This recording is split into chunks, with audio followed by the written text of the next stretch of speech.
This is Pennsylvania's take on their community college trajectory, and this is some assignment submitted by Bobby Roberts to Dr. Tallman. The background: colleges and universities are required to be authorized to award degrees. So, the Pennsylvania Department of Education is the governing organization that monitors all of the academic, including secondary, post-secondary, K through 12 through the area of Pennsylvania. Community colleges in Pennsylvania were established in accordance with the Community College Act of 1963. Community colleges are unique among institutions because of their local support. And I found that quite interesting going through the class, how much the local community supports community colleges and all that they're able to do, and supports their efforts because it's a mutually exclusive type of situation. And not only do they provide diversity of two-year degree and certificate programs, but they also work on occupational and technical areas which most of the country is moving towards. Community colleges are at the forefront of remedial and developmental education, also dual enrollment opportunities. I know working in a pre-college program at a higher education institution, the dual enrollment piece really is a two for one aspect. So the students benefit, the institutions benefit because they have the more um, finances rolling in. That's finances that they wouldn't have ordinarily had by having those students come in early as high school students. So also within their regional service areas, institutions expanded educational opportunities from all walks of life. And that's something about community colleges. They are for everyone. Um, there are a lot of higher education institutions in Pennsylvania. It's kind of when I picked Pennsylvania, I was like, whoa, it's a lot going on here. But there are 14 community colleges, and there are also 18 um, four-year state institutions. But I only focus on the 14 community colleges that we have in Pennsylvania, or that are in Pennsylvania. Here, the student enrollment. As you see, the four-year institutions kind of overshadow the two-year public institutions, but that's because more students are traditionally going. However, with, like I said, the dual enrollment piece, those numbers will possibly increase. Demographics. This is not different than any other institution. Primarily, Caucasians are more entranced in the educational process. So seeing these numbers did not alarm me at all. Now, Pennsylvania Community Colleges served 80,000 students in 1819. Community colleges have been a source of access to higher education for all students, for ethnic minorities, low-income students, first-generation students, which are my personal baby. I love the services that are provided to first-generation students because this pool of students have an opportunity to basically change their future of their grandchildren by them making a change in their opportunities. So um, I, definitely on the community college level, that's very, very important. Majority enrollment is majority Black. It's 37%. And student teacher ratio is 25-1. Now, faculty, this is the academic unit. This is where the students are given the tools to be successful. This area is where, the faculty are ensuring that the information is given in a proper manner, that when accreditation and research has to happen, that it's consistent across the board, and the students are progressively moving forward.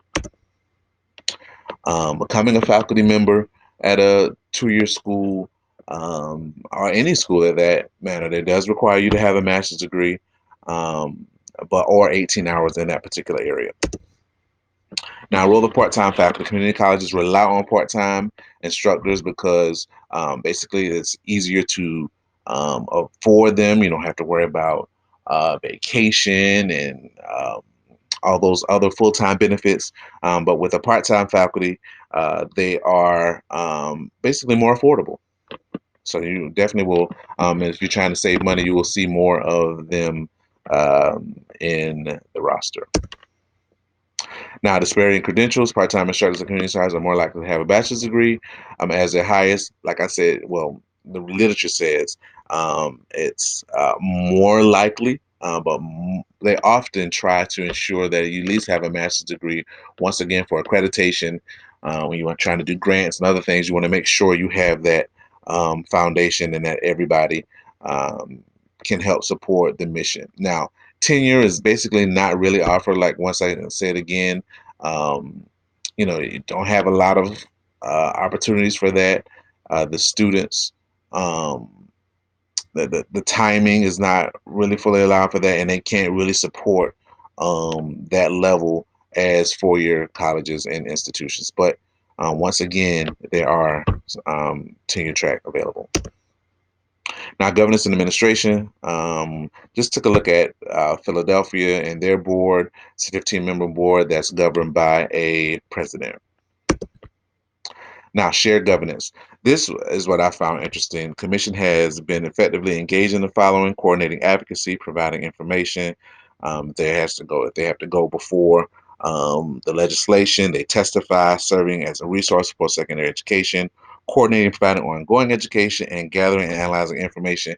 This umbrella basically covers all of that for the community colleges. Now, the commission also serves as a unified statewide voice. So basically, this is the organization that speaks for community colleges. Now, finance, um, board appropriations, $300,000, but the uh, tuition assistance program through community college, basically $8 million. So I thought that was interesting. Now, Pennsylvania community colleges by tuition costs. Tuition approximately is $10,533 per year for in-state students and 14 for out-of-state students. For a private community college, the average yearly tuition amount is $16,000. Now let's take a look at the numbers. The community college with the lowest tuition is Northampton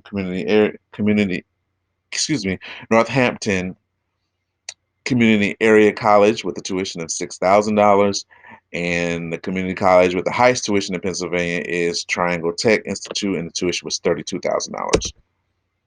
For our academic year 2018-19, the average tuition cost for two but less than four-year colleges in Pennsylvania was $5,800 in state, $1,699 for out of state. There was a hit in resources as the country experienced a recession. The community colleges had to adjust as well. Vocational education, career and technical CTE. Pennsylvania thrives on that. It helps with providing the workforce. There are 80 career technical education centers across Pennsylvania. So there's a lot going on with vocational education. Pennsylvania's economic future depends on well-educated and structured workforce. So basically, no student should leave secondary education without a solid foundation in career education. So that's their focus in Pennsylvania. There are more vocational schools in the state than there are community colleges. In this state, the budget governor sets $300 million for workforce development. So you see where they put their money where their mouth is. Now, career and technical centers in Pennsylvania receive most of their funding from three primary sources: um, Perkins, the budget, and the post-secondary CTE schools. Now, retention completion for students who started college in 2016, the persistent rate was 62.2%, and that was actually down from the prior year, but up 1.2% from the 2009 cohort. So basically, the numbers are going up for community colleges and their retention. Developmental education, the collective cost of students and their families have been estimated 1.3 billion per year, but community colleges are focused on making sure students are prepared for what lies ahead. So they're going to put the money in to ensure the students are successful. First year persistence and retention. This is a chart that was taken from the commission, basically showing that the retention and overall persistence of the students actually